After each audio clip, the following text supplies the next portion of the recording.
Now tuning in to Earbud Media. Audio for everyone.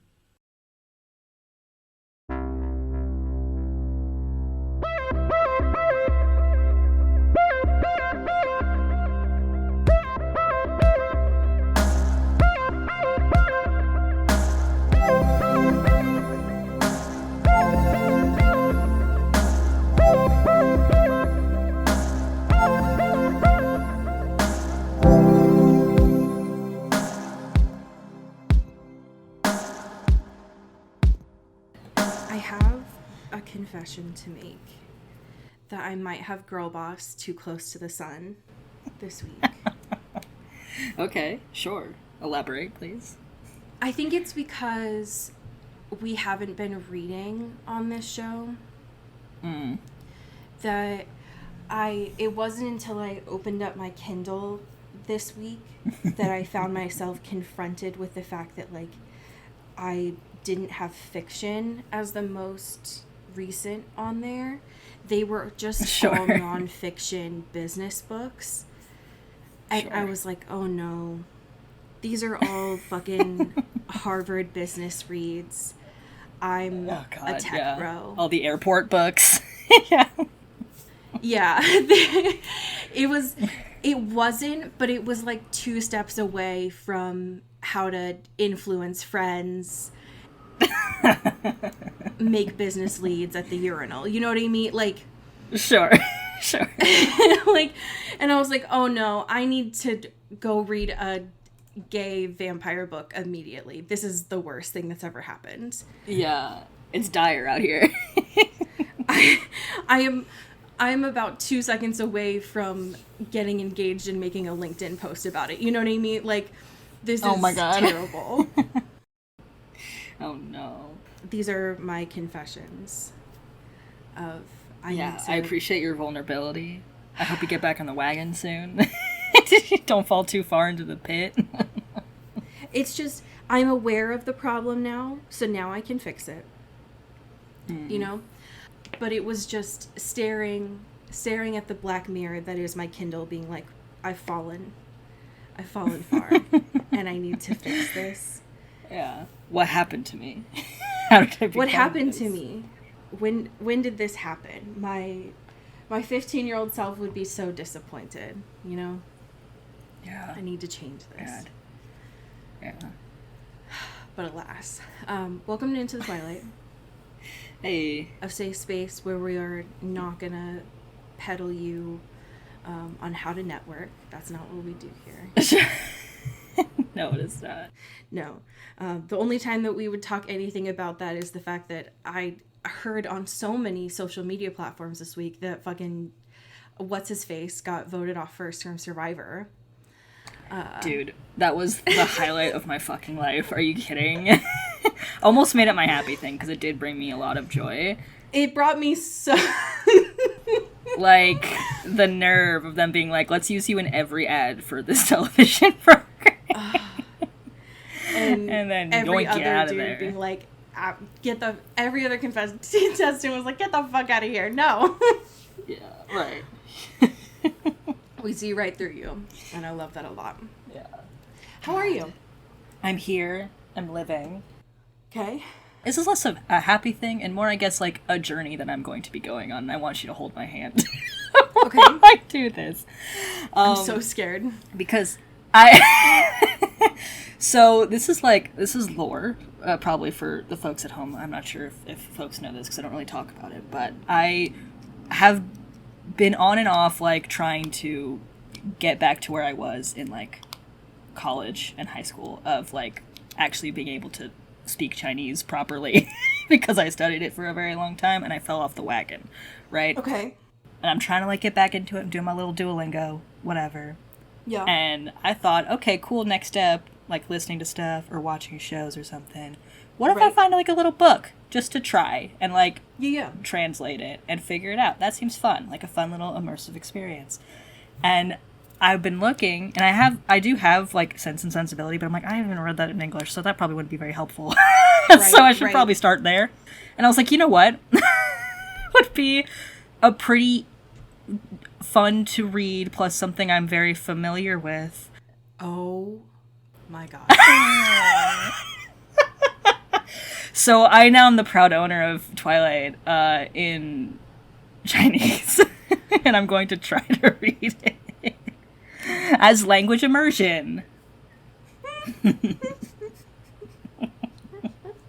Okay, everyone shut up. Everyone just walk with me. No, this is fucking genius. Because this is a real thing. Like, this is real. This is really how it's going to help you, right?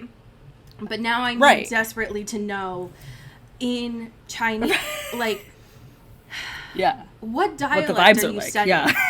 Like, I need to know, like, what is golden onion? Like, what is dazzling? Like, what is strawberry shampoo? Like, I need to know the things, you know? Yeah. Like, I feel like just, like, net vocabulary, like, I'm gonna get so many fun words out of this, you know what I mean? How does Mormon propaganda translate in Chinese? Right. Holy shit. This is genius. Thank you. I'm very smart. But it'll be fun. We're gonna have fun. We're gonna figure it out. And maybe I'll just be on a long journey here, trying, just etching into a tablet of this story. Oh, fuck. Surely this for the first time since we read it 8 years ago. Okay, so 2 things. One, this might actually get me back into for real studying Spanish. Yeah, we should all do this. So this might actually make me go get Twilight in Spanish and get back into it. Because I know how to read in Spanish. I just don't. Yeah.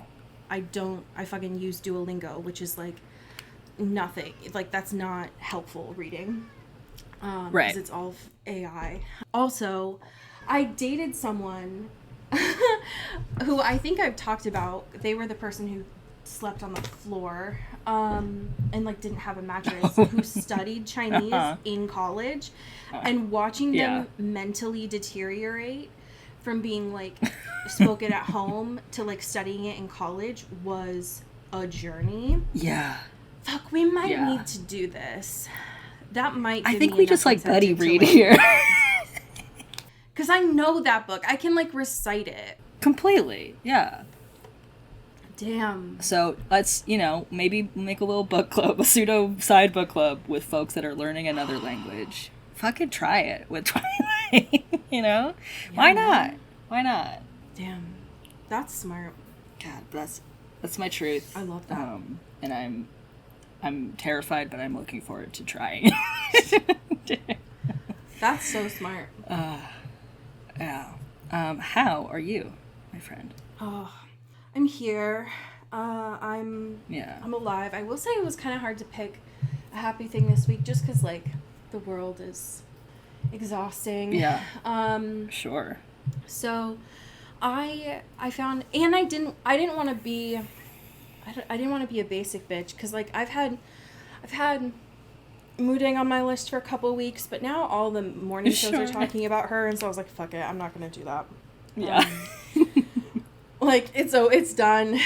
We're about this close to like administration's talking about her, and then it's not fun anymore. So I'm going to talk and bring for my happy thing the Belgrade Philharmonic Orchestra for my happy thing.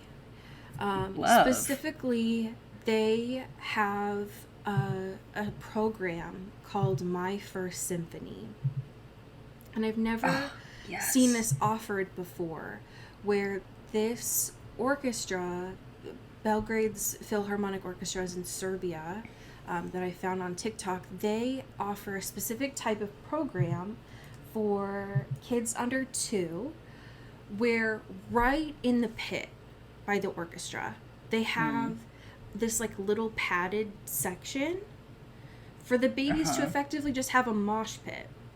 So all of these under 2 kids can listen to, they're playing Beethoven during this time, and all these babies get to listen to a dope-ass orchestra during this time, but rather than being forced into like an orchestra seating, which is super uncomfortable for babies, They just get to crawl around and vibe. And what a treat. I would love to crawl around and vibe during an orchestra. Yeah, that probably feels so good for a baby. Just to, like, go around in the ball pit and just mosh the hell out. Are you kidding? So, it's all effectively just, like, padded, because they have to remove it for the orchestra, like, for standard shows, right? So it's all just this, like, padded stuff, right, that they put out for the kids to just crawl around. And I originally found this on TikTok. The photo that I shared with you is linked so you can see it, but the reason why I found it on TikTok is that there was, like, a toddler that was looking up at the pit, but because they're 2 years old, they can't see over to the orchestra people playing. And it reminded me so much of when I was a kid at Papa Murphy's, and I wanted to be able to see the people making the pizza, but I wasn't tall enough. And it was just like, let me in. Like, I want to see what you're doing. It's like, please. Yeah. But this is genius. It's a very sensory-friendly way, and I know that there are some things like orchestra shows and also Broadway shows that are offering, like, sensory-friendly performances now. But I feel like if I was in part of the orchestra, I would get super distracted by how cute the babies are. Totally. But it's beautiful. And the reason I found it was on TikTok. So the orchestra has a TikTok, so you can see some of the performances as well. Otherwise, I don't know how I would have found them. But very cool, and made me very happy. Yeah. I love this. So support baby mosh pits. Support your local baby mosh pit. You know? I think that it'd be cool if other orchestras had it. Yeah. Right. I imagine it's fairly easy to get padding to put around. Right. Yeah, I think we could do this. And also, it's good to get the kids learning concert etiquette young. 100%. Yeah, I think it reminds me a lot of, I mean, there's a lot of literature about orchestra music, things like Beethoven being good for babies' brains. Whatever. I think in general, music is good for babies' brains. So, I mean, they could be playing fucking whatever, and it'd be dope.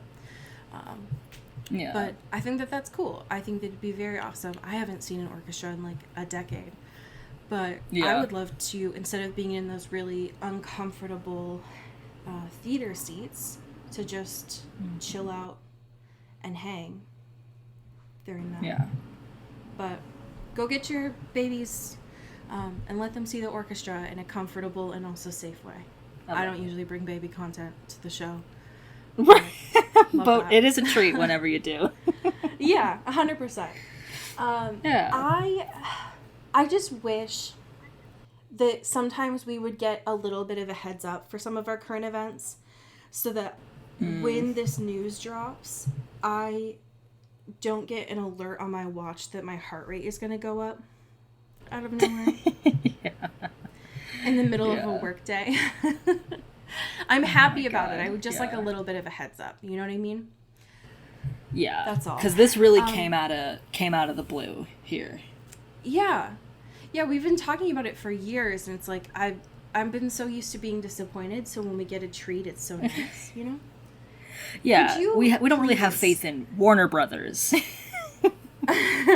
Could you please take the class to Robert Movie Corner, please? Thank God, we're so back. Pew, pew, pew, pew. It's Robert Pattinson Corner, okay? And it's more specifically fucking Mickey 17 time, finally. After years of being jerked around by the Warner Brothers Corporation. And being like, oh no, we can't release this. No, it's too expensive. People won't like it. Oh no. Oh God. Cowards. Guess what? It's actually, cowards, first of all. But we finally got a trailer plus a release date. Thank fuck.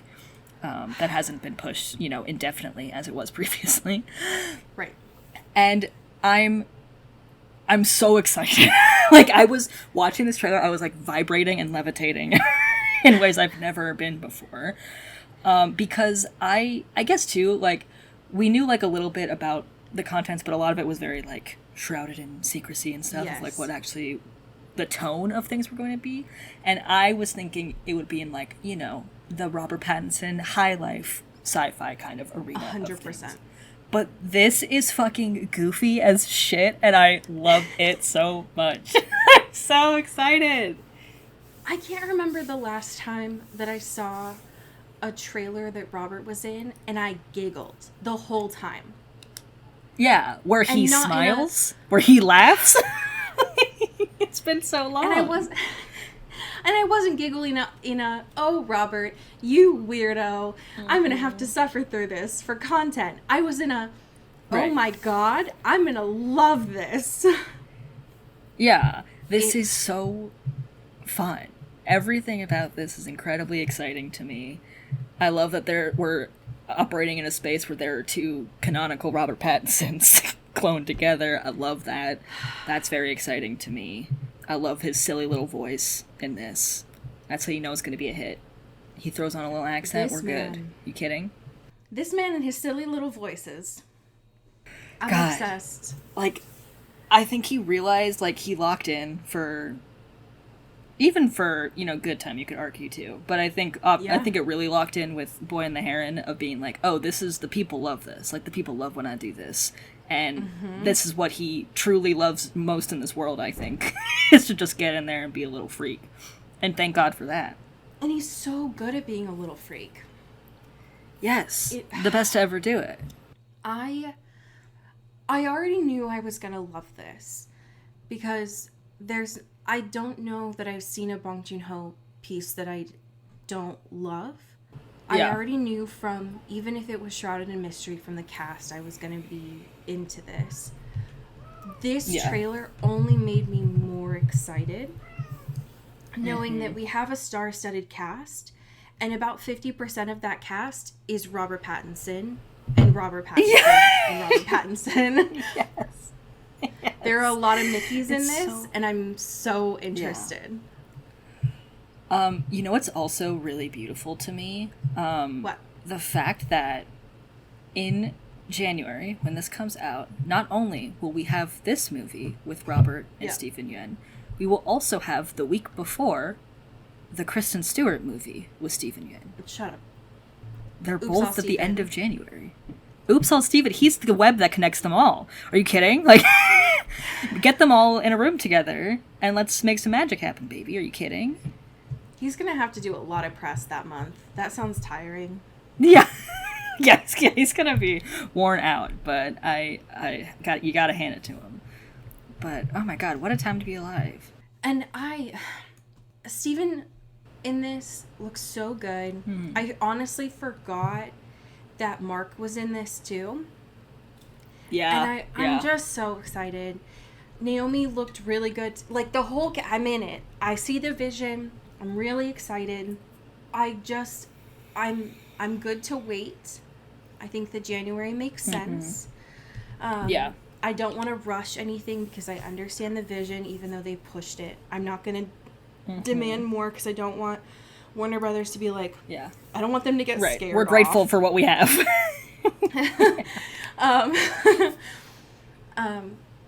But I'm just really excited, and I think that this feels really different than High Life to me. High Life was so sad. And this in and of itself is sad. Like, don't get me wrong. The premise of this is sad. Yeah, for sure. Totally. But it's also very funny. Because Robert's in it and he's going to put his weird, funky little twist on it. And I'm very interested in it. God. The thing that I'm not sure about, and you might have more insight on this, there also might be folks who are in the industry that might have more insight on this. There's been a lot of hubbub about keeping movies in theaters and not putting them on VOD. I am not in the industry. I'm only someone who likes having content on demand. I don't care if it's in the theaters as well. I like to be able to have it on demand because I can't go to the theater to see it. Right. So why can't it be both? Is my question. Yeah, for sure. Yeah. I see a lot of people in the industry being like, don't put it on VOD, it's going to ruin film. And I don't get it. Because there's an audience of people like myself who cannot go to the theater and want to support. Right. And I think, too, like, I think that's a very, like a lukewarm, like, actual representation of the thing. Because I feel like having, and we've seen this, too, in previous movies and stuff, that, like, if it's gonna work well in theaters, it's gonna work well in theaters. Like, having it available on demand doesn't truly impact it that much. Having it on streaming, maybe, right? Because then it's a different, like, okay, like, someone will go on Netflix, right? Like, Netflix will have the movie in a theater for a week and then put it on Netflix, right? And everyone has a Netflix subscription. So, like, oh, it's for free. I just got a free movie and I don't have to go to a theater. But, like, for most things, especially for the VOD era of stuff, those things are, like, $25 rentals. You know what I mean? Like, and that's, like, almost as much, if not more, than going to see a movie in the theaters. And so people aren't really making that jump unless they, like, you know, it's a priority for them to see it and they want to see it, and also in a way that's accessible. Obviously, maybe it shouldn't be, like, $30 American dollars, but, like, I think that's a big sticking point of, like, it's not really going to hamper the theatrical performance because most people don't like paying $30 to see it at home. It's only people that are probably like, this is the option that I have. So, like, I don't understand the beef, with the you know? world of, like, why is the cost of a ticket and VOD both $30 that I don't like? Right. And, like, if Mickey 17 doesn't go on streaming for a year after this, fine. Right. But if I can see it on demand, like, if I can pay for a rental in the same day as release or 2 months after release, I would like to support them. I will pay to watch for sure. it because I can't go to want to give you the money. Right. I was going to watch it anyways. Yeah. Right. I think that I am not in the industry, so I don't know, but it's just like, hey, I can't go because it's not safe, but I also know there were people before who have, like, allergies to corn who couldn't go anyway. So why is that ruining the industry? We can all win here and support. I think this maybe is there a way to fix the problem so that it doesn't ruin the industry that way, I guess. Right. Just let me in. Let me watch the goddamn movie. That's all I want. Yeah. Don't get me wrong. Do I want a blue raspberry slushie? Sure. But, like... sure. I'm making do, you know?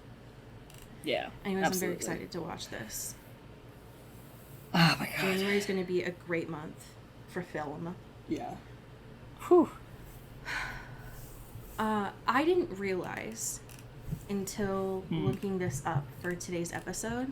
This is the 50th episode of the Vampire Diaries. Whoa. We made it. Indeed. Oh, we hit it. Happy senior year to all who celebrate. Happy 50th episode. It really does. It do be smelling like Teen Spirit up in these halls. Absolutely it does. For sure. Hey, quick question to the writers. I thought when this show started that Jeremy was a freshman. So why is he junior now? Do we do a little time skip here? Let's go. In addition just to for playing, him though. In addition to playing WoW this summer and working at the Mystic Grill, did he do some extra classes or what's up? Yeah. Did him dying give him an extra life or, like, what's good? Yeah, he was doing some, like, what's the word? Independent study with his ghost at girlfriends. At the grill. Yeah, that's true. His time at the summer working at the Mystic Grill was actually an independent study for a couple classes, and it just bumped him up to being a junior. Yeah, you're so right. I can't believe I didn't think of that. Yeah, you can't forget about independent study, because that's the life hack. That's so right. I can't believe I forgot that most of this school runs on independent study. My bad.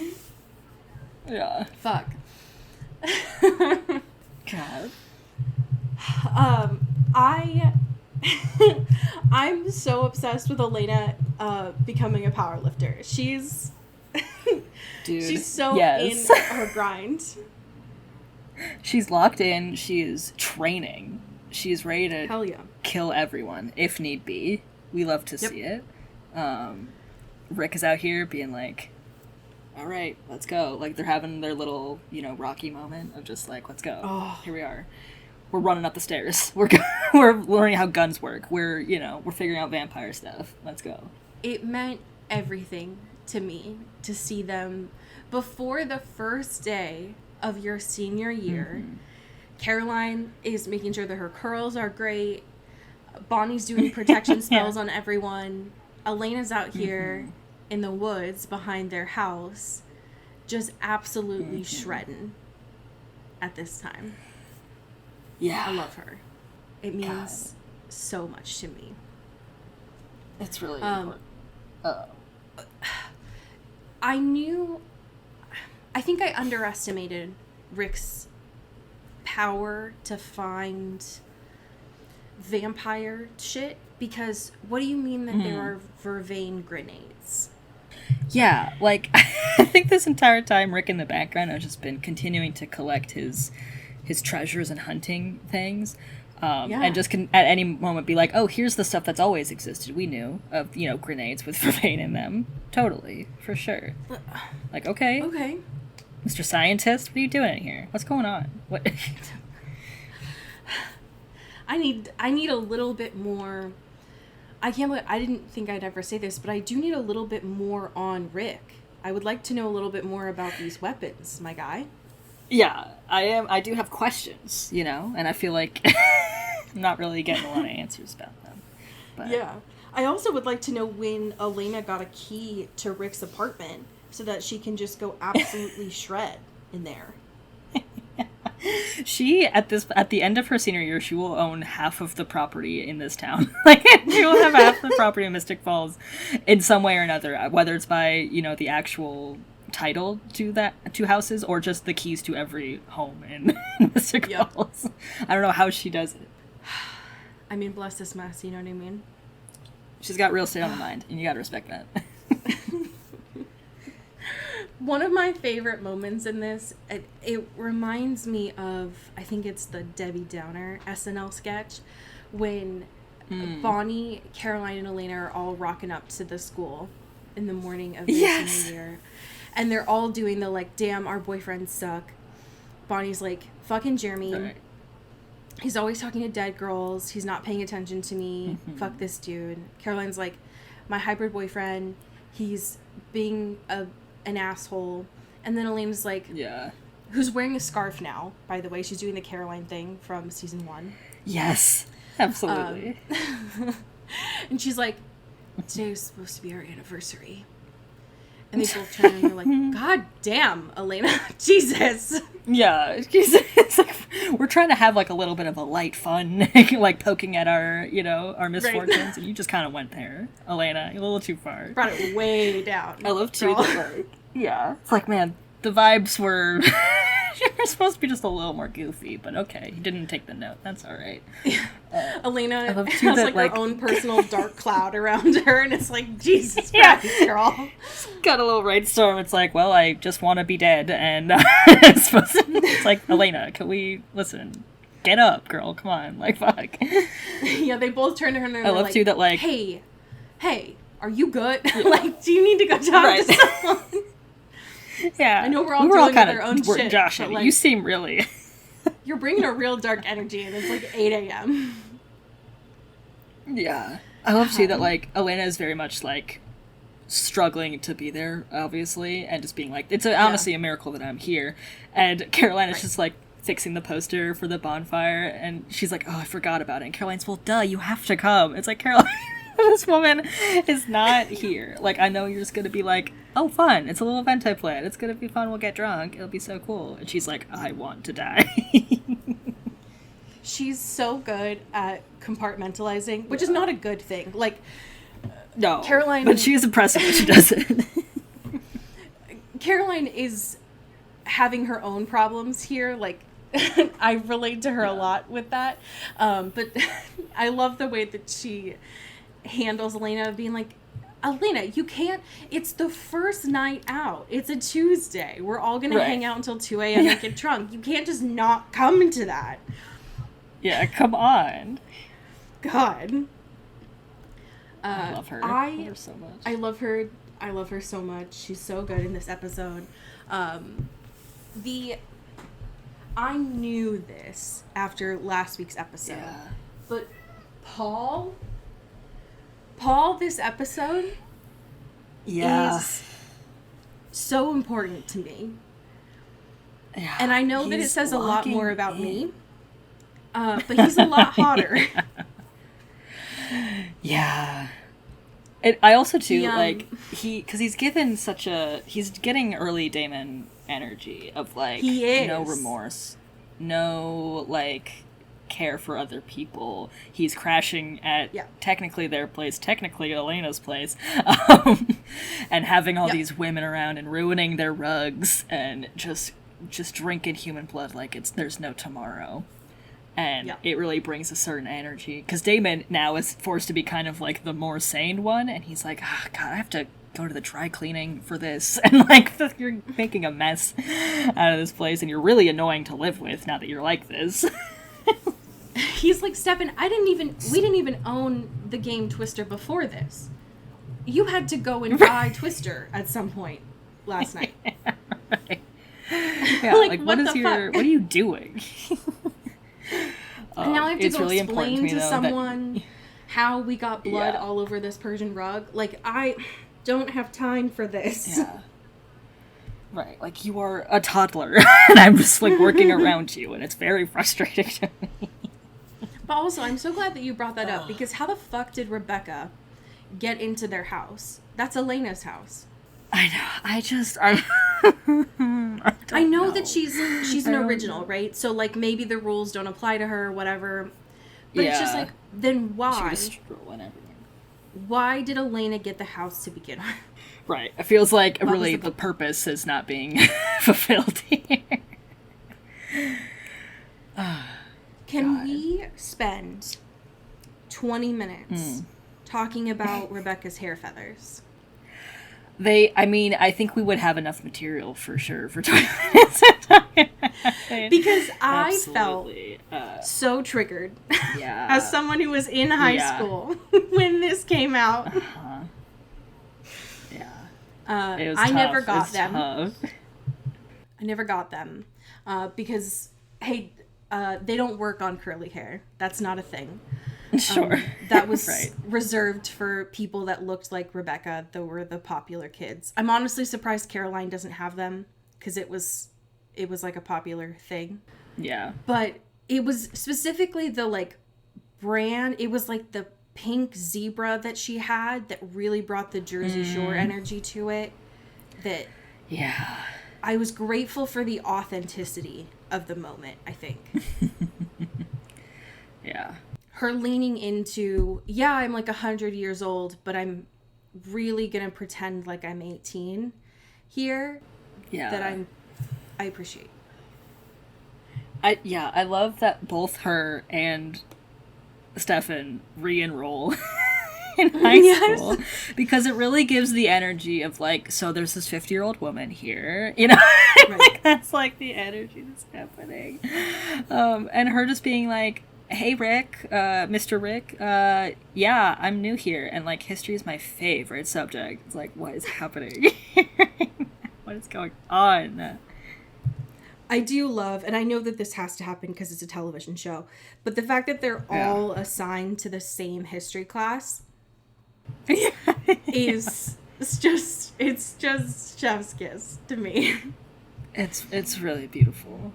Oh my god. It's so good. Their one actual class that they take every day means the world to me. Yeah. So grateful. Oh my gosh. Yeah. I'm glad that there is a actual explanation for this that we find out. But I hated for most of this episode to see Tyler go back to douchebag Tyler. Dude, it was so painful. It was like we were starting to finally like you, man. Mm-hmm. I was rooting for you. Yeah, we were, and that's saying something. For real. And he's like, "Oh man, Klaus, that's my number one dog. He made me the coolest official number one hybrid. I'm patient zero, baby, and I'm the coolest ever. This is so sick." And Caroline is like, "You are being embarrassing and rude. Also, you are sloppy because there's blood on your shirt from your breakfast. So how about you tone it down a fucking notch? And you're compulsing people in public, very obviously. How about you lay low, idiot? God." I loved that moment too. Not only when he like rocked up, but later on that night when he was talking about Klaus. And Damon just, like, slowly walking towards him with the trank. And Caroline's like, no. Like, we gotta take him out. And Damon's like, you know what? I don't fucking have time for this. Yeah. But to know that it's... like, I'm just... like a there's thing. too many annoying things. Yeah. That's wild. Yeah. I don't like it.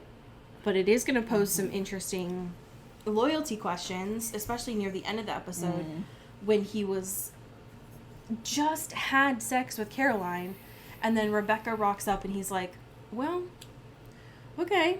Yeah. I guess I'll do what you do. Well. Yeah. Sorry. Gotta go. Got some important things to do. It's like, motherfucker. Especially after being like, "Oh, Caroline, I don't want to be who I was, and, like, the only thing I like about me is you." It's like, brother in Christ, what are we doing here? First of all, no. Second of all, step up. What's going on here? Jesus. Also, where's your mom? Right. You're in your dad's office right now, my guy. Yeah. Where's your parents? God. Yeah. So embarrassing. Oh, jeez. It brings a very interesting complication, but I don't like it. I don't like it when Tyler goes back to being a douchebag. Not only because I trusted you, but also, can Caroline just have, like, one fucking good thing? Please? No. Please. Not one. Also, speaking of that, this is the first day of school. And they won't let Bonnie relax. Ever. No. Can't catch a fucking break out here. And she is having to clean up Matt's mess. And I'm so over it because, listen, is it sad that Vicky manipulated her alive brother to try and do a mystery witch's bidding? Yeah. Right. But Sure. Matt, it's the first day. Don't you think that Bonnie wanted to go out and hang out with her friends? Why are you forcing her to be at the school and clean up your mess? Let her have a limerita in the back, in the backwoods, and fucking chill out. God she damn. deserves and also, a Mike's Hard like everyone else. Absolutely, yeah. I don't condone or agree with underage drinking, but goddamn, if anyone deserves a drink, it's Bonnie. Okay? Absolutely. Absolutely. And, like, even, like, Matt is being annoying, but also Jeremy is being annoying. Also, Jeremy? Yeah, like, fucking pick a side, my guy. Jesus Christ. Because he's like, oh my god, Anna, I can't stop thinking about her. But, like, it's totally random. I don't know why she keeps popping up. I'm not trying to do anything, so whatever. And it's like, hey, if you knew that Vicky, because you're talking to Anna all the time, is trying to do some sort of thing, and there's also another mystery witch involved, I don't know, that seems kind of like relevant information before it's too late to tell your girlfriend, who's a witch. Did you forget? She's a witch. What? Why are you just spending all your time in the gray space with your ghost girlfriend? What? The gray What's going on?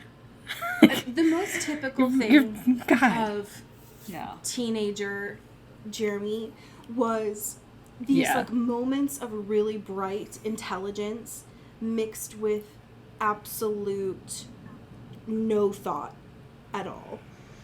Because him walking by Matt, pretending like he can't see Vicky, very smart, very Jeremy. And then coming back and talking to his ghost girlfriend, knowing that he has all of these pieces that very clearly fit together.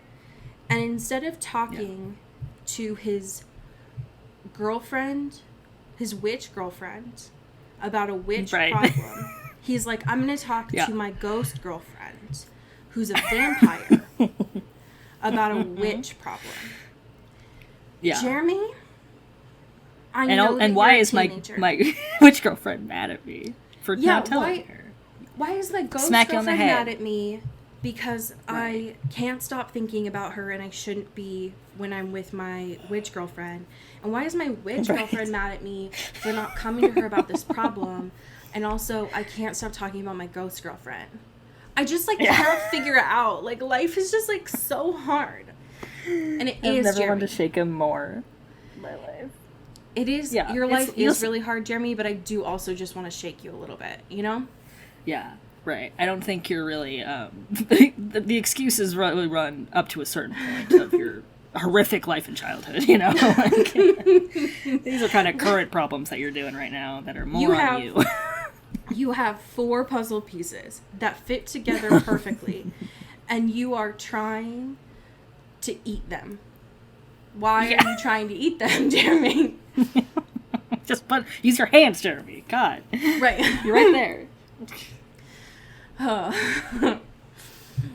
But that's honestly, that's a teenager if I've ever seen one, you know what I mean? Mm-hmm. You can lead a horse to water, you know? So I don't blame Bonnie for being pissed. I also wouldn't want to be at this school any longer than you need to be on your first day back. So she can't catch a fucking break. I would love to know your thoughts on this plan that they've cooked up for Stefan. Like galaxy brain mode. Because listen, everyone's being like, Elena, get over it. Also, he doesn't have humanity anymore. It's never gonna work. Blah blah blah blah. Right. You just gotta do it with like brute force and like try to stabilize him. So when other vampire comes into the mix to kill Klaus, maybe the bond will be lifted or whatever. But don't try to pretend like that's not the situation. And she's like, bet. But also, what if I think I can crack him? What if I think what if I can fix him? You know what I mean? Like, it just put me in there, coach. Let me do this. You keep saying it's impossible, but... Right. And when has that ever worked on me, Elena Gilbert? Like, when has that phrase ever rung true to me, ever? That's not a sentence that exists in my brain. Everything that's happened to me, you've said is impossible, so... Yeah. And so she gets, a little drunk, but not maybe as drunk as she's presenting herself to be. And does a little, they're chatting, he's just being an asshole. And she's like, well, whoops, I'm drunk. What if I almost fall off of this thing? What then? How about that? How about them apples? Yeah, this was apparently closer to the school than it seemed. Yeah, they were like on like it seemed more, closer to there. And motherfucker, he catches her. And she has this grin on her fucking face of like, I knew it. I knew you'd do that. I knew it. Which, to be fair, could also just be Stefan being like, he is now programmed to protect just her physical body because she's a blood bank. But yeah, he called her earlier in the episode a human blood bag. So, Elena, which isn't great, it's not fun to hear from your kind of boyfriend. But he does catch her, and she's like, gotcha, bitch. And Rick comes out, fucking gets his ass. Which I don't think... Rick makes it very clear of, like, Elena, that was not part of the plan. I said to distract him, not take your suicidal ideation to almost fruition here. Right. Just on the off chance that he will swoop on it. Yeah.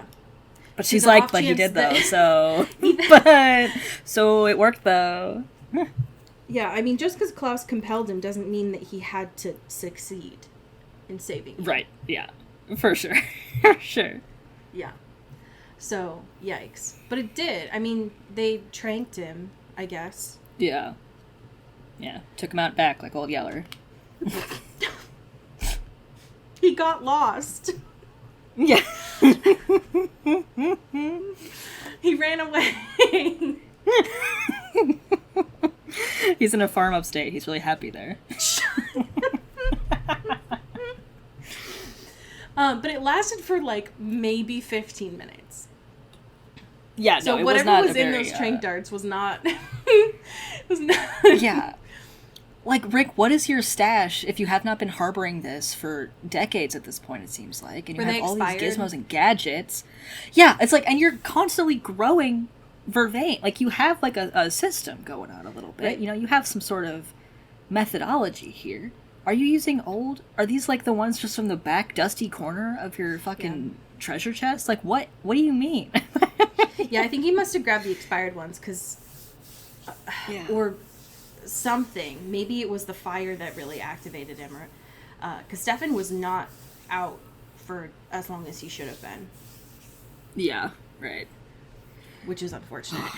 But yeah, at the same time, the spell that Matt did worked. Vicky came back, and we found out what the cost was for Vicky coming back, which was to kill Elena. And we still don't know who the mystery witch is at this point. Right, yeah. Yeah, because the trade, in the way that she described it, too, was like, there can't be hybrids. Like, that's the... And so immediately Matt is like, don't kill Tyler, that's my dude. And she's like, no, you don't understand. We have to kill Elena, because she's... her blood. She's the one making all of them. She's got the juice inside of her. Right. So that's a fun little... condition. I love that. Whoever this witch is, she's cooking. She's got plans. So I'm intrigued by this. Yeah. By this little piece of information. And so the car gets set on fire. Not great. Very scary. As if Lena wasn't already scared enough by cars because her parents died that way. But it was only fine because of Bonnie. Not anything that Rick did with his fucking lacrosse stick. But bless his heart. Yeah. And yeah, that was a real an effort of just like, I gotta think fast. Let's go X Games mode with the lacrosse stick. And honestly, it might have worked. It might have cracked that window if the witch's powers weren't trying to keep that window sealed. But thank you to Bonnie for taking Vicky out of the equation. That moment was sad. Yeah. But I have questions about this witch. Yeah. That I would like to know more about. That we don't really get a lot of answers on. I will say that something that I found distracting this episode was Damon and Elena. Yeah. They have a moment, I think it was in the middle of this episode, when Elena was at Rick's apartment. And she's lifting weights. I don't know why Damon was there to begin with. Yeah. And he does his usual little quips. I think he was like referencing Buffy, which I always find wild that there's like vampire lore that exists in this world. Yeah, for sure. And him pointing out weak spots for a vampire in the most seductive way possible was so rude. Like, sir, I thought this was a classy party. What are we? You can't just point out like where the sternum is and like where you should kill someone that way. That's Yeah. not rude. Don't do that. Yeah. That's not nice. I feel like that would have, if that had come out, if I'd watched this when this had come out, that would have been very rude. That would have changed me. Oh, yeah. I think. Yeah. This was a very, like, maybe 2 minutes of this whole episode, but the Catherine Michael stuff. Yeah. They made it seem like she's not going to survive him feeding off of her. Yeah, because she looked already really out of shape. Yeah. In that whole, all of her cuts and stuff here, but Jesus. But getting confirmation that he can and also will kill Klaus was interesting. Yeah. It's like, okay. All right. You don't have chains on you anymore, so I'm intrigued now. Yeah. All right. I have questions. How did you feel about the end of this episode with Elena stabbing Stefan? Fucking baller. I love that. I love it. The touching this episode. The touching was, yeah, there was a lot of, yes. And again, Rick is always just kind of in the corner being like, what are you guys, I'm just asking you to do very simple things of either, you know, just knock them out for a second or what? Why is there so much lingering? Why are you always just whispering? And she's like, hey, man, I know you aren't a person and haven't been, and also now have no humanity, but I really do think I can fix you, and I will just be belligerent about it until you crack. And he's like, you sound really silly, and you suck, and sorry. It's like, all right, bitch. Like, that moment hurt so bad. Stab you. Because the way that he said it of like, do you have any idea how pathetic that makes you? It's just like, fuck. I think she does, actually. Right. But she can't stop. Like, she knows that, but what else does she have right now? She's running on these fuels. Like, she's gotta just see it to its end, you know? And it is pathetic, for sure. But she's like, I know, bitch. I'm just scared, and I hate this, but, like, this is all I got right now. This is the biggest challenge. But that doesn't mean that I'm not gonna stab you and walk away. I gotta keep trying. Right, yeah. Speaking of touching, to have the episode end with Jeremy and Anna being able to touch each other. What is going on? Yeah. They mention earlier on in this episode that, like, if Vicky came back, it was gonna, like, fuck with the balance of things. Yeah, the space continuum would be weird. Right. Which makes sense in theory that, like, she wasn't supposed to die that way, but, like, she did die, and so she should move on. And so if she were going to come back, then the balance would be off, theoretically.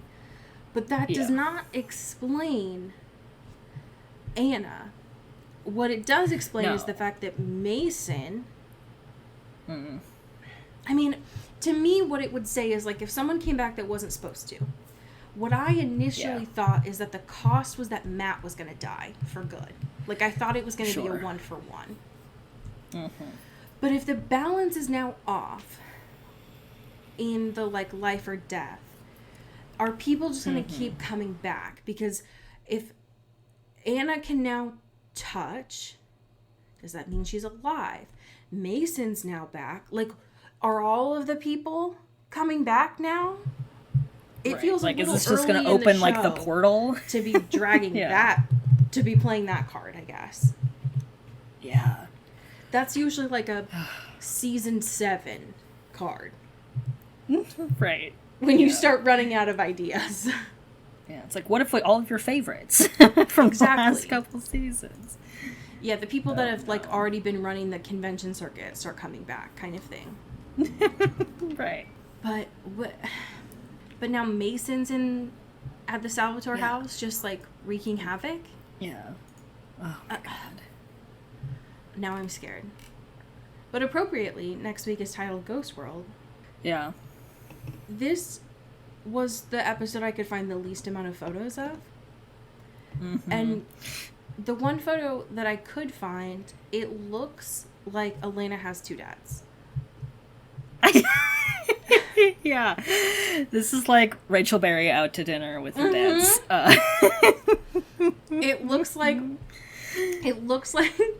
Rick and Stefan are sitting Elena down and being like, so we want to talk to you about like your college fund and how much we have saved up for you. Like, yeah. God, I love Elena and her what two a dads. Just World would be if that was the show. Yeah. Oh my god. These two dudes who have to keep her safe but aren't morally tied to her in any way. Yeah. Tell me that's not the show. No, literally. Oh god. We have some amazing patrons that we would like to thank. Do you want to start us off? Absolutely. Thank you to Callista Lockwood. Ooh, thank you to Sean Salvatore. Pew pew. Thank you to Megan Pattinson. Ooh, thank you to Kate Carp. Ow. Thank you to Ashlyn Vogel. Ooh, thank you to Genevieve Morgan. Ooh. Thank you to Danielle Burke. Ooh, thank you to Janae Bennett. Bow bow. Thank you to Sophia Salinger. Ooh, thank you to Dan Zeklos. Pew pew. Thank you to Emily Ozera. Ooh, and last but certainly not least, thank you to Jaylene Ivishkov. Ow.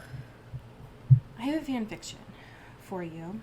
Okay. It is by the author, the god Hecate. I did not look at this author beforehand. Love. I love to see gods on AO3. Titled, I'm Gonna Steal You From Him. The summary is... I'm not going to read the summary. The summary, this is from Catherine's POV. I'm not going to read the summary because that's why I chose this. It's all one chapter. Catherine remembers loving Damon. It was an exciting time, two boys circling her like happy puppies, so unlike the wolves she was running from. Warm hands holding her own and warmer lips, heartbeats filling the absence in her chest. There were moments, long after she played dead and left the boys behind, that she thought about Damon and Stefan and the games she played. Smirks and smiles, lust and sacrifice. Sometimes she looked for them. Damon amused her. He was a child playing with toys too big for him, slamming them together in a bloody rhythm. A young vampire, and she had never acted like that, never had the time or the mercy. But she can't resent him for it, and she slips away before he has a chance to notice her. Watching Stefan hurt. But she watched him, and she watched Damon. Sometimes she stepped in and cleared away the obstacles in their way or the debris they left behind. And then things got complicated, because they found Elena, and Klaus followed suit, and it all exploded just as it did decades ago when Klaus first found her. Elena, her degraded echo, Klaus's success, and Catherine doesn't even gain anything from it all. Now, after a few messes between Klaus and the werewolves and right in the middle of Silas's game, here they are, Elena and Damon and their little roadside attraction of a romance. Loving Damon doesn't look good on Elena. It looks painful. Oh, God. I hope this isn't the end of Catherine, because I do like her, but I am worried. I'm a little worried. But we'll see. Yeah. Thankfully, my girl. We have a little bit more time. Yeah. We just need some more bad bitches. That's all. God. Yeah, it's so hard out here. I know. Well, friends, we have given you some amazing suggestions this week. Tell your friends about the show. You've got 50 episodes of the Vampire Diaries to catch up on, which is great. And as we say here in the Pacific Northwest, get bit. Ooh. Ooh. Into the Twilight is an Earbud Media production. You can follow us on Twitter at Into the Twilight or on TikTok at Into the Twilight Show. You can find me at Cody Corral on Twitter and Allie at Alexandria Does. And you can support us on Patreon at patreon.com/Into the Twilight. We have merch, so much stuff. All those links are in the episode description. And make sure to rate and review us on your favorite podcast hosting platform. It really helps the show. Thanks. Bye.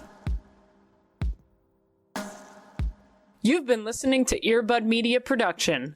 Earbud Media, audio for everyone.